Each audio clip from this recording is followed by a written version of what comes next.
So we're going to finish up Unit 3 talking about energy. We've already talked about what cells are and how we can control what comes in and out of the cell. And we mentioned in our last section that it takes energy to move certain things in and out of our cells. So where does this energy come from? What does energy mean? And what are some of the molecules we can use to power these reactions and power these things happening inside of our cells?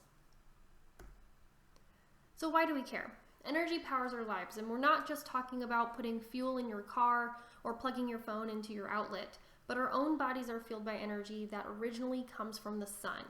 So the sun is the original source, which will then be captured by the producers like plants, and then us and other organisms can eat those plants and take the energy harvested from the plant bodies.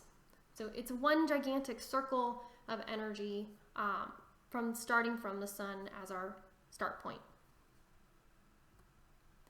But before we get into energy, we have to understand a little bit about pH. When we're measuring pH, we're looking at the hydrogen and the hydroxide ion concentrations. Hydrogen being the H+ ion and hydroxide being the OH- concentration. And so this is why water is neutral, because water has a 50-50 balance between a hydrogen ion and a hydroxide ion, right? There's one hydroxide, one hydrogen ion making up a water molecule. And if we look at the pH scale, and this is where I want to take a little bit of time explaining this, because the pH scale, as many of us are familiar with it, we see that 0 to 14 scale and doesn't really necessarily make sense, or we don't understand where these numbers came from. But let's first talk about the setup of the pH scale, and then we'll get into the details of how we're actually measuring it and what these numbers mean. Acids are the lower numbers, from 0 to 6.99. 7 is neutral, and then from 7.01 to 14 are the bases. Now the acids are the ones that have more hydrogen ions compared to hydroxide ions. These are going to be corrosives. They can help break things down, and generally if you have acids in your food, it's going to have a sour taste. So you think about like the citric acid and the acids that are in citrus fruits like lemons and limes and oranges. There's a little bit of a sourness, right, to those foods. So these different compounds, the acids, are going to have more hydrogen ions in their makeup. And again, I'll explain the numbers in just a second. The bases have fewer hydrogen ions and potentially more hydroxide ions. These are caustic. A lot of cleaners that you use in your house are bases, so things like bleach. These are usually bitter in taste and slippery, right? So you think about soaps, right? If you had to get soap in your mouth for some reason, you accidentally did, then you would have that nasty kind of bitter taste, and you have that slippery nature of the soap. So ammonia, bleach, those are on that higher end of the pH scale, meaning they're very basic. Now, when we're looking at these numbers, I just said that the acids have a higher hydrogen ion concentration and the bases have a lower hydrogen ion concentration. So why the heck are the numbers seemingly reversed? It turns out that the pH scale, when we're measuring it, where these numbers come from, is when we're looking at the hydrogen ions times 10 to a negative exponent. So a 1 means that there are number of hydrogen ions times 10 to the negative 1. 2 would be 10 times the negative 2. 5 would be 10 times the negative 5. Sorry, times 10 to the negative 5. 9 would be times 10 to the negative 9. And 13 would be times 10 to the negative 13. Now, since it's a negative exponent, that means as we go down the scale, those numbers get smaller and smaller and smaller. So if you multiply a number times 10 to the negative 13, your number is going to be a lot smaller than times 10 to the negative 4. So that's why the acids have such low numbers, even though their hydrogen ion concentration is really high compared to the bases. It also means that going from one number to the next is not a simple linear jump, right? Something like stomach acid, which is a 2, and soda, that's a 3. Stomach acid is going to be 10 times more acidic than the soda.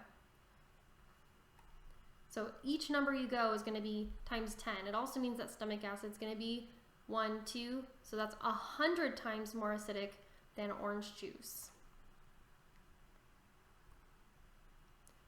So let's get into the acids. Like I had mentioned, acids have a lot more of those hydrogen ions, and these guys are very reactive. These hydrogen ions want to react with something.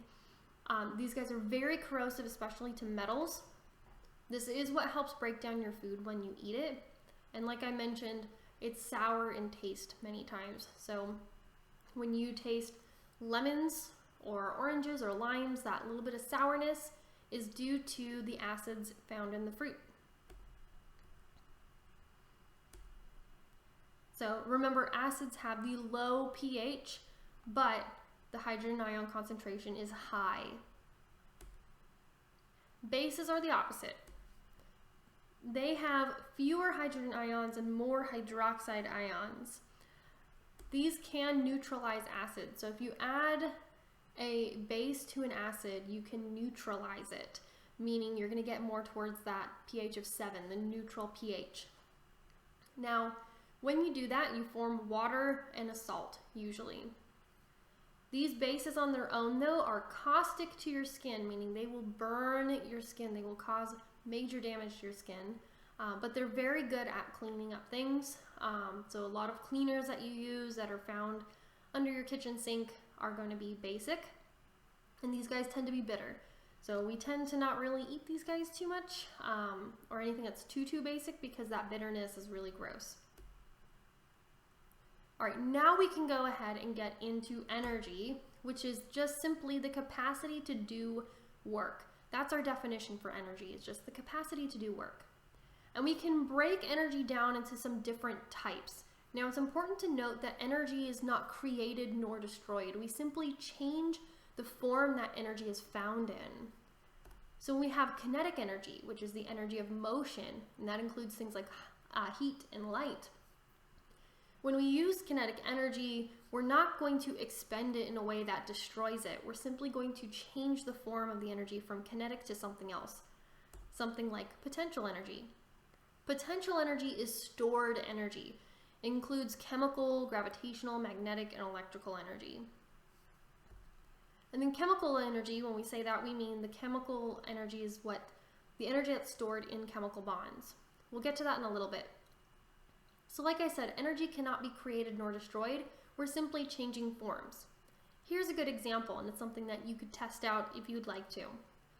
If I'm actively climbing up onto my table, onto my desk, I'm using kinetic energy to get there because I'm putting myself into motion to move from the floor up to the top of my desk.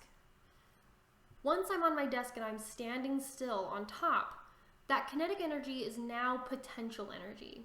I have the potential to jump down, right? Gravitational energy. I have the potential to climb higher onto something else, right? Back into kinetic energy. So I'm standing on the desk, I have potential energy. I jump off of the desk, which would then be kinetic, and soon after gravitational energy to get back down to the floor. So this energy is just making a loop, changing from one form to the next. Usually when we say we're wasting energy or we're losing energy, we don't mean that we're destroying it. We just mean we're putting energy in a form that's less usable for us personally. But we're going to focus mainly on chemical energy since that's what's going on within our bodies and within living things. So like I had mentioned, chemical energy is potential energy stored in chemical bonds. So if we look at the glucose found inside the strawberry, the bonds that are linking these carbons together with the hydrogens and oxygens, those bonds have energy stored inside of them, stored between them. When we break these bonds, we can release that energy to use towards something else. When we form bonds, we're usually taking energy on and storing it away.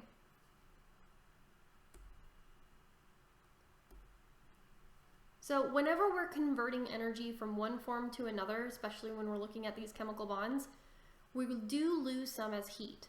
Now remember, when I say lose, I don't mean it's gone forever. It just means that we've lost it to a form that is not as usable for us, right? Heat energy is not something we can generally recapture and use within our systems. So we look at kinetic to potential energy and potential to kinetic. We get light energy from the sun. That energy gets transformed into heat. Most of that energy that is going to be transformed into heat is going to be unusable to living things, whereas some of it will be stored away as chemical energy in plants. This is the light that, or the energy that would be harvested from plants during photosynthesis.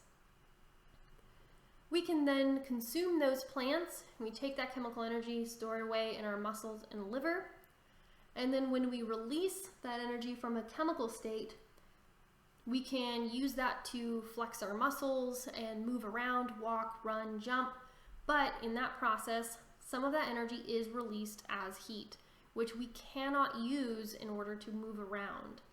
So that's what we mean when we say lost. It's not gone, it's not destroyed, it's simply put into a form like heat that we can't capture and use for ourselves.